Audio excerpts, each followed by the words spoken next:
Alright, hello everyone, welcome to this special extra part of my Ramadan video.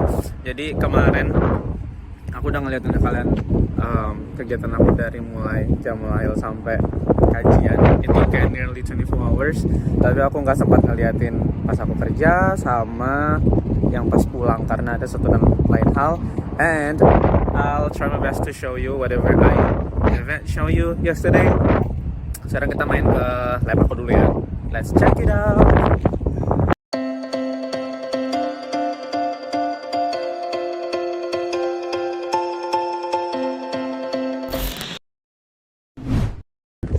Oke, sekarang kita masuk lab ya. Kita pakainya security code, jadi pakai ID. Oke, ini lab aku kayak beranda gitu. Oke, masuk. I'm sorry. Masuk ke sini sebelah kanan. Ini adalah conference room. Terus di sebelah kiri ini kantor aku. Tada, I love this place a lot. Terus ini bathroom kayak biasa. Kemudian di sebelah kiri ini pantry. Terus itu kantornya bos aku. Aku suka di sini karena bisa lihat pemandangan jalan aja. Ini kita nge-tap lagi. Oke, ini ada lorong. Masuk ke sebelah kiri. Ini student room. Jadi anak-anak yang kerja di sini datang naruh barang-barang semua di sini. And then we're entering our room, our lab. Jadi lab kita ada dua section. Ini section pertama. Aku biasanya bilang dry lab karena kita di sini biasanya nggak banyak eksperimen. Cuman lately sebenarnya ini banyak banget project yang kita running di sini, kayak ngerjain BMP. Ntar aku jelasin ya. Kita lihat-lihat dulu. Terus ini yang kita bilang wet lab karena lebih banyak biasanya eksperimen di sini. Tapi beda alat-alatnya doang sih sebenarnya. Ini suasananya kayak gini.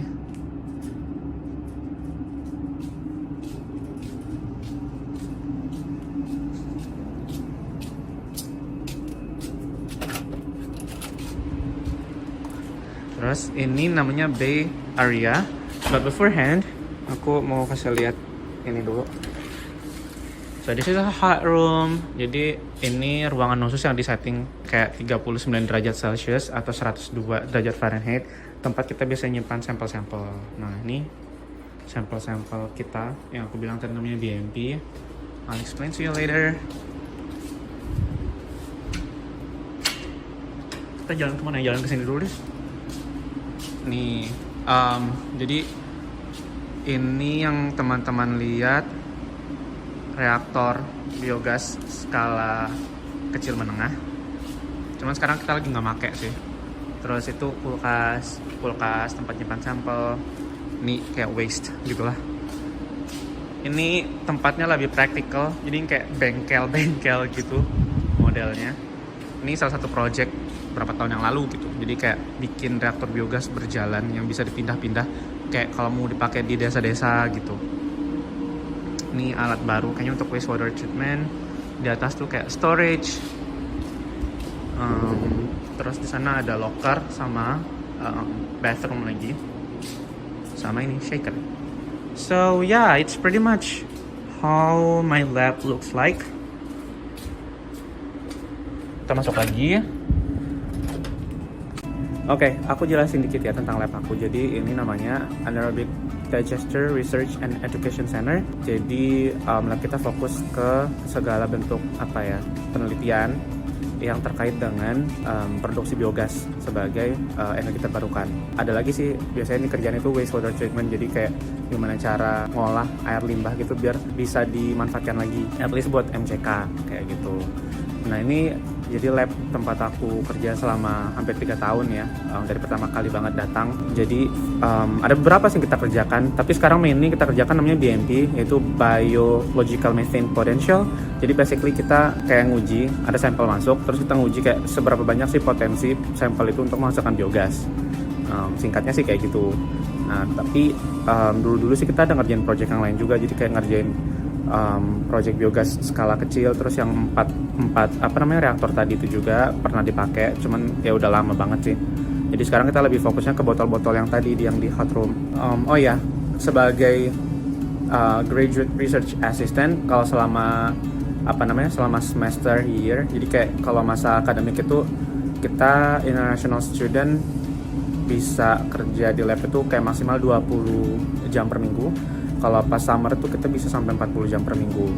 Jadi ya inilah tempat aku kerja. Jadi aku biasa jadwalnya ini sih, kalau misalnya pas masih ada mata kuliah, jadi jadwalnya tergantung matkul. Jadi kita ya kerjanya pas ini pas memang lagi nggak ada jadwal kuliah. Tapi karena sekarang aku nggak ada kuliah, jadi aku kayak datang, jadwalnya lebih fleksibel. Aku yang nentuin kayak gitu. Mau hari apa, datangnya pagi atau siang atau sore kayak gitu. Mostly sih aku datangnya pagi, kalau nggak ya agak siang-siang gitu. Terus ya udah sih, biasanya kerja sehari ya tergantung, kadang bisa cuman 2 sampai 3 jam, kadang pernah sampai 6 jam tergantung project.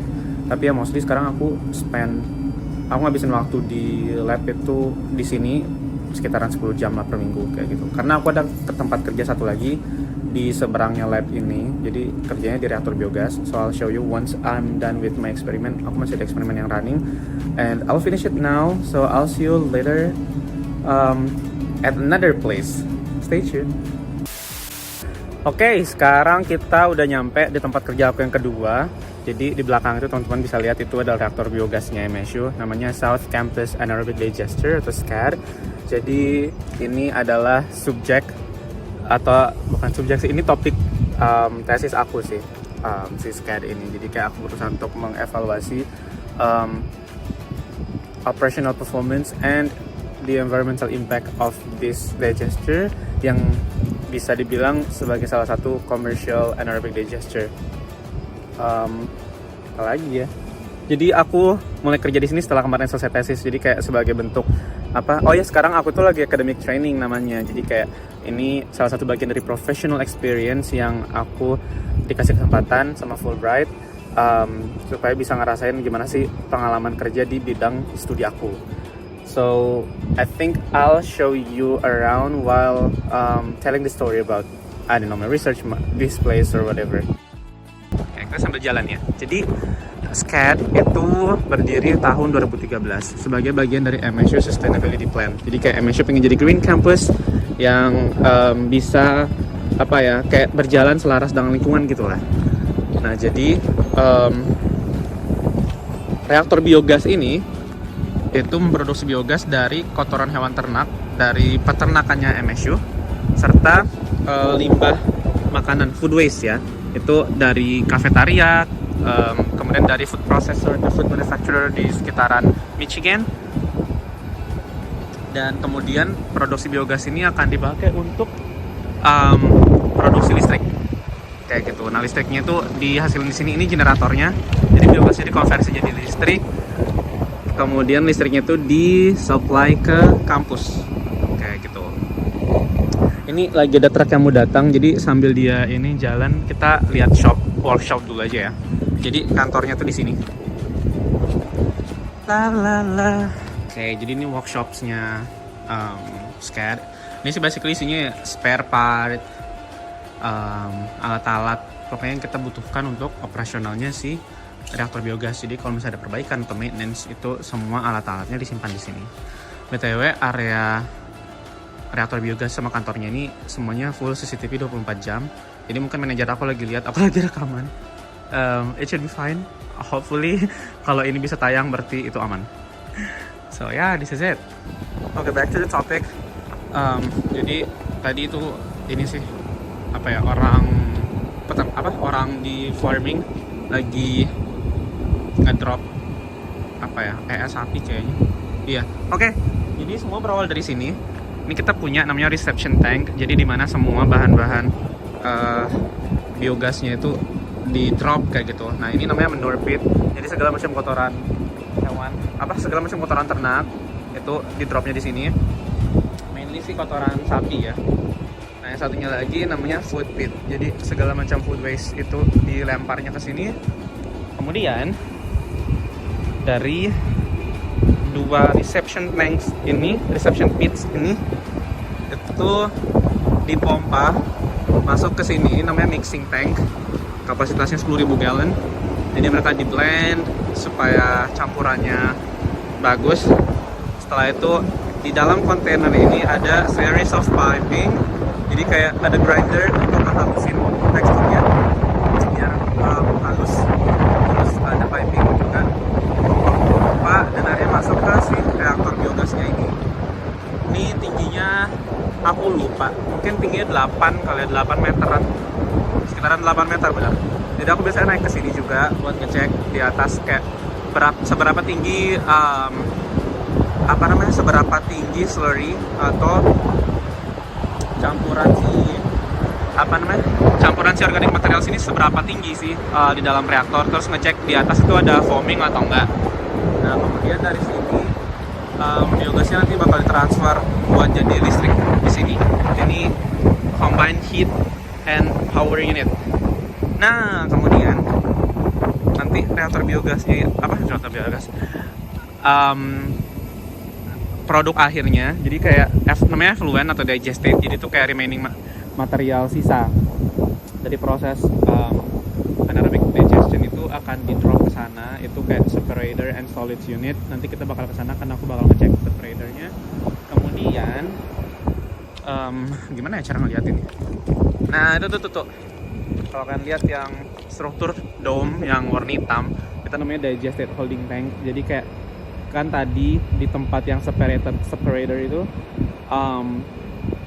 material sisa akan dipecah jadi padatan ke solid sama cairan atau liquid. Nah liquidnya itu akan di drop ke sana. Sekalian juga kayak kalau ada ekstra biogas itu juga di drop di sana. Jadi kayak bawahnya itu cairan, atasnya gas. Oke, sekarang aku lagi ada di dalam kontainer putih tadi. Ini salah satu yang aku suka sih. Jadi di sini kita bisa lihat kayak apa sih yang terjadi di reaktor biogas kita. Jadi kalau kita lihat screen overview, jadi di situ kita bisa lihat food pit, manure, mix tank, digester, kemudian CHP system, digested holding tank. Dan kalau kita itu satu, itu nanti bakal muncul informasi. Kita contoh ya, anaerobic digester.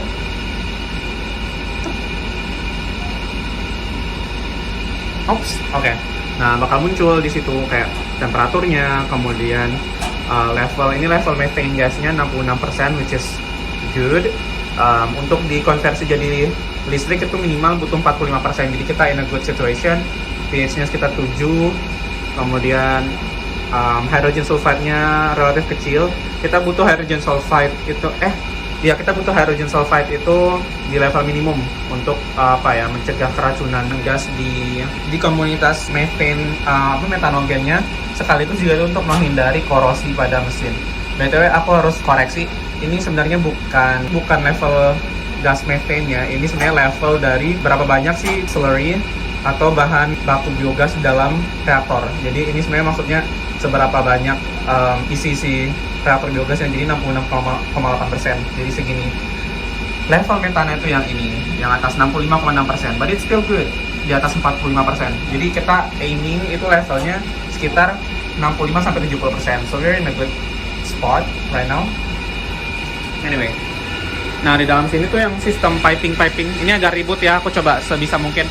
Ini di depan kita namanya grinder. Jadi yang buat ngehalusin si campuran slurry-nya, campuran material organiknya tuh di sini. Kemudian ya udah diarahin, di pumping segala macam sampai masuk ke dalam reaktor. Aku liatin ya, mudah-mudahan masih kelihatan. Nah, ini dia. Pipa ini yang bakal masuk material organiknya itu bakal masuk ke reaktor biogas lewat sini. Kemudian ini yang pipa putih ini adalah untuk ngalirin air panas. Jadi kayak supaya si material organik itu temperaturnya berada di temperatur operasional.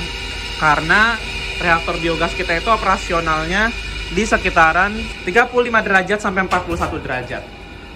Jadi kita berusaha supaya, karena kita bekerja dengan sistem mesofilik, aku sambil keluar aja ya. Ya karena reaktor biogas kita tuh kerja dengan sistem mesofilik, jadi temperaturnya itu sekitar 35 sampai 41 derajat Celcius. Jadi kita berusaha supaya material organik yang masuk suhunya itu bisa di sekitaran situ supaya tidak mengganggu operasional material yang sudah ada di reaktor biogas. So I think that's about it sekitaran di sini. Nanti kalau aku naik ke atas aku bakal videoin lagi. Ntar kalau aku di solid separator yang di belakang sana aku juga bakal videoin. Oke? Aku harus kerja sekarang karena harus mulai. Oke, I'll see you soon. Oke, kalau teman-teman lihat itu adalah situasi di dalam reaktor biogas. Jadi ini kayaknya mixer di dalam reaktor itu lagi jalan. Nah itu kalau teman-teman lihat itu busa yang banyak banget.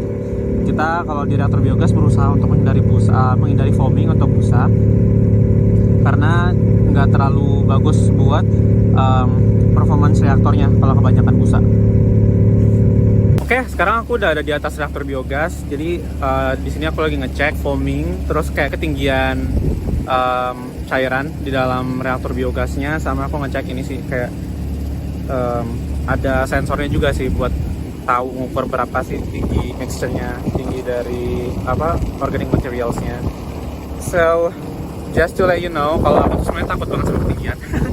And it's always a trouble for me to get in on top of this. Kayak selalu ada gugup kayak gitulah, nervous. Cuman ya karena udah bagian dari kerjaan ya harus tetap dijalanin. I have to be professional. Ya sampai sekarang itu udah lebih dari 10 kali sih naik ke atas ini. Tetap masih takut, cuman kayak ya udah jalan aja. Saya alhamdulillah safety-nya bagus, jadi aku nggak perlu khawatir kayak gitu-gitu. Nah sekarang aku bakal ngeliatin ke kalian apa aja sih yang bisa dilihat dari atas ini dan apa yang bisa kita lihat juga di sekitar sini. Oke, jadi first of all ini struktur atas reaktor biogas. Ini aku lupa nama bahannya apa, tapi kayak ini kalau misalnya kita pegang tuh padat, karena ini isinya gas semua. Terus ini ada sensor yang untuk mengukur ketinggian itu. Jadi digester foam itu kayak sekitar 19 kaki 1 inci. Nah teman-teman bisa lihat ini pemandangan dari atas kayak gini nih. Tuh. Jadi itu rerumputan, ini lahan MSU semua nih. Itu kita bisa lihat dari reception tank, mix tank, si kontainer, semuanya kelihatan dari sini. Itu kantor. Sebentar. Ups. Kantor, terus di jauh sana itu separator.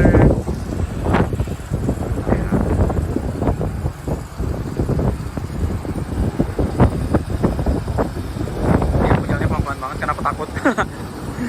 Nah ini sisi lainnya, jadi MS itu seluas itu tanah.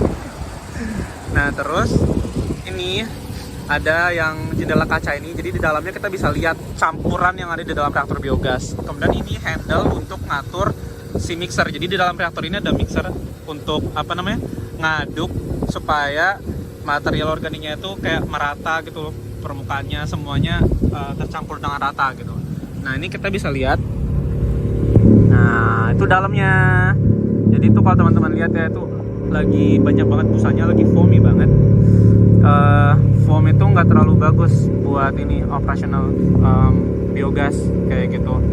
Jadi kita sebisa mungkin menghindari foam ini. Terus yang ini yang di sebelah kiri itu mixernya, kayaknya dia lagi bekerja. Jadi setiap datang aku mesti ngecek yang dua ini. Jadi ngambil foto ini gimana di dalam, terus ngecek yang sensor tadi tingginya berapa. So yeah, that's part of it. Jadi kerja di sini ya kayak gitu, harus ready ngerjain apa aja kayak gitu loh. Kalau misalnya kayak di lab tadi kan aku lebih banyak eksperimen, tapi kalau di sini kerjanya lebih hands on, banyak di outdoor dan banyak banget kerja fisik. Jadi kebayang lah kalian ya selama puasa itu, makanya kemarin aku nggak sahur berhari-hari itu, dan ada beberapa hari aku emang kerja banyak banget kerjaan fisik di sini, but I couldn't complain. Harus tetap jalan, harus tetap profesional, maksudnya kayak ibadah jalan tapi kerjaan juga harus tetap jalan kayak gitu. Jangan sampai puasa itu jadi alasan buat kita nggak profesional. So yeah, that's about it. Wah, part ekstranya ternyata panjang ya. Oke, habis ini aku mau turun, kita ke belakang sana ya habis ini. Alright everyone, sekarang kita udah di separator unit. Jadi ini kayak macam apa ya bilang, hanggar, kayak inilah semacam space gitu yang kita bisa nyimpan segala macam material solid. Jadi kayak di belakang aku ini kayak macam-macam kayak jerami, kayak bukan jerami, cuman kelihatan kayak jerami aja. Terus di belakang juga ada banyak, jadi kayak segala macam kalau ada bahan-bahan solid, jadi kita simpan dulu di sini, didiamin. Yang lain juga, jadi kayak material solid yang dari reaktor tadi diendapin di sini, dikompos, kemudian dari sini nanti didistribusikan ke lahan-lahan pertanian di sekitar MSU. Jadi sekarang teman-teman lihat, ini adalah material solid dari si reaktor biogas. Nah, ini udah kelihatan kayak tanah nih, jadi kayak udah hampir bisa lah dipakai, udah hampir siap dipakai lah buat ini, buat apa namanya, pupuk organik kayak gitu. Nah, kita ke sini ya. Jadi di atas itu tuh, ini namanya spreader mesinnya. Jadi dari situ akan keluar solid, material solid. Harusnya itu material solid naik ke sini, ke rel ini. Nah, turunnya di sini, tuk. Tapi kayaknya kemarin itu dia nggak tahu. There might be some issues there. Jadinya instead of masuk ke rel, dia malah jatuhnya ke depan sini dan menggunung.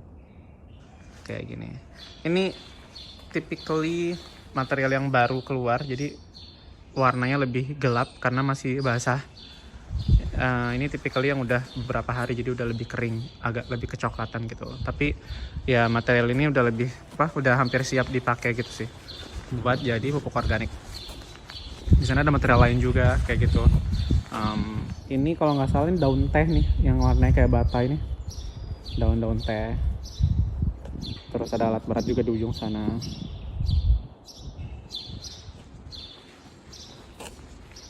Ya gini deh pemandangannya.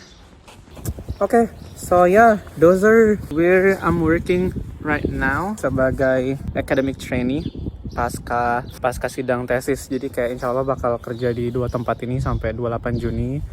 Pengalamannya banyak banget sih. Kalau misalnya di lab itu ya belajarnya lebih ke ya lab skill, terus manajemen schedule juga. Kayak kita dapat sampel hari apa, dapat klien nanti tanggal berapa, kita udah harus manage, oh kayak ini bakal beresnya kapan, terus sampelnya mulai dianalisisnya bisa kapan, bikin sampelnya kapan, laporan. Jadi kayak itu manajemen skill banget. Terus di lab juga kita ya kerja efektif, efisien, teamwork, kita harus bisa bagi tugas dengan teammates.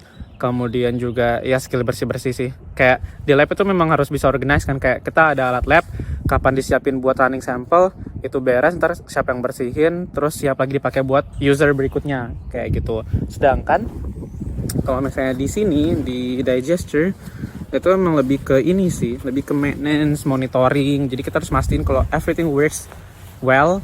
Jadi kalau misalnya ada isu bisa harus cepat diberesin. Dan sebenarnya kerja di digester itu lebih demanding sih, karena kalau kata manajer aku, kerja di digester itu harus siap 24 jam. Soalnya dulu pernah kayak bulan lalu itu si reaktor biogas itu tadi yang tempat kita lihat foaming itu kayak pernah sekali overflow. Jadi banyak material biogasnya itu keluar, meluap kayak gitu, jatuh dari atas reaktor. Manajer aku datang jam 1 malam buat ngebersihin, sampai kerja sampai jam 5 buat ngebersihin, dan itu berantakan banget. Hari itu aku lanjutin kerjanya dia pas pagi-pagi. Nah itu butuh komitmennya besar sih buat kerja di reaktor biogas itu. Dan ya aku jadi bisa ngelihat gitu loh, hands on experience kayak kerja di bidang energi terbarukan dari limbah pertanian itu kayak gini. This is what I'm passionate about. Kayak emang aku datang ke sini belajar itu emang pengennya dapat pengalaman kayak gini, jadi biar bisa tahu gitu loh, oh kamu kalau misalnya mau running biogas yang profesional, commercial scale, kira-kira modelnya kayak gini. Dulu kan kayak di Sumbawa itu, karena aku sadar kayak Sumbawa itu potensinya besar banget untuk pertanian dan peternakan kan. Yang TB secara umum itu kita programnya kan Bumi Sejuta Sapi, berarti potensi kotoran ternak itu banyak banget. Dan itu potensi gas metana yang kalau misalnya nggak dikelola bakal jadi sumber gas rumah kaca, dan itu tentu tidak baik. Sekarang aku jadi kepikiran, kayak kenapa Sumbawa itu bisa panas banget? Mungkin karena emang emisi gas metananya besar. Karena di Sumbawa kan sistem peternakan, kebanyakan peternakan lepas ya. Jadi kayak ya hewan ternaknya nyari makan sendiri, di mana aja. Dan itu kan nya nggak ada yang bersihin kan, jadi dibiarin aja di lapang terbuka. Nah yang di lapang terbuka itu kita nggak tahu berapa banyak kan, bertonton mungkin. Itu secara alami dia berproses di sana dan menghasilkan metana. Metana naik ke atas jadi gas rumah kaca, panasnya jadi terkepung. Jadi mungkin itu salah satu alasan kenapa Sumbawa tuh jadi panas banget, karena emang emisi metananya secara alami lumayan besar dari kotoran ternaknya. Kemudian limbah pertanian juga kayak jerami, bonggol jagung itu semuanya semua bisa diolah bisa jadi bahan biogas, bisa juga diolah jadi yang lain gitu kan. Misalnya pakan ternak juga bisa sebenarnya, cuman masih belum terolah. Jadi menurut aku sebenarnya Sumbawa itu masih banyak potensinya, dan itu yang aku pingin dalami selama datang ke sini. Tapi ya setelah nyampe sini aku lihat sih struggle-nya struggle-nya ada. Jadi kayak di Sumbawa tuh teknologi gap-nya yang besar, dan itu untuk mengatasi teknologi gap itu butuh investment yang besar juga. Kayak si reaktor biogas ini, dia tuh investmentnya sekitar 5 juta US dollar. Dan itu besar banget. Ya kalau misalnya mau diaplikasikan di Sumbawa atau di Indonesia pada umumnya, kita harus banyak penyesuaian sih, kayak gitu. Penyesuaian investasinya, teknologinya, infrastrukturnya. Tapi yang jelas prinsip kerjanya kurang lebih bisa sama kayak gitu. Itu tantangan terbesar sih buat para insinyur di Indonesia gitu loh. Jadi aku salut banget sama insinyur yang berani berkiprah di Indonesia tuh, karena satu panggilan hati, dua ya emang banyak hal-hal teknis yang harus bisa we have to deal with a lot of technical difficulties gitu loh. Karena di Indonesia kan mungkin lingkungan kerjanya belum sekondusif di sini kayak gitu in terms of infrastructure and possibly the policy gitu loh. Jadi kayak banyak hal yang masih harus diulik-ulik lah kayak gitu. Jadi ya that's what I'm learning so far from my experience in here. Ini extra partnya banyak banget. Mungkin nanti bakal jadi video sendiri aja kali ya, but it's okay. Kayaknya sekian dulu untuk yang kerja aku di lab. Abis ini ntar aku bakal nunjukin part yang terakhir aja, kayak yang habis turun bus kemarin terus pulang kemana. And it's the wrap up. Sekarang aku balik kerja dulu ya. I'll see you. Oke, kayaknya sekian dulu untuk edisi Ramadan. Ya rambutnya udah ke-spill, haha. Tadi sebenarnya aku baru habis potong rambut. I think that I need to try new haircut, jadi hasilnya kayak gini. Suka sih, bagus. Oke, kalau gitu kita akhiri dulu ya, udah ujian, aku balik dulu. So, selamat menjalankan ibadah puasa. Aku nggak tahu ini kapan diupload sama si Alvin, mungkin udah lebaran kali ya. Tapi kayak I hope you guys have a great weekend, great day. So I'll see you soon. Oke, so I hope you guys have a good day. Kalau kalian suka videonya, klik like dan komen kalau ada ide-ide atau saran-saran untuk konten berikutnya. Jangan lupa subscribe supaya aku jadi bisa lebih semangat buat bikin konten-konten berikutnya, dan nyalakan lonceng notifikasinya supaya kalian tahu kalau misalnya aku ada upload konten-konten baru. Oke, bye.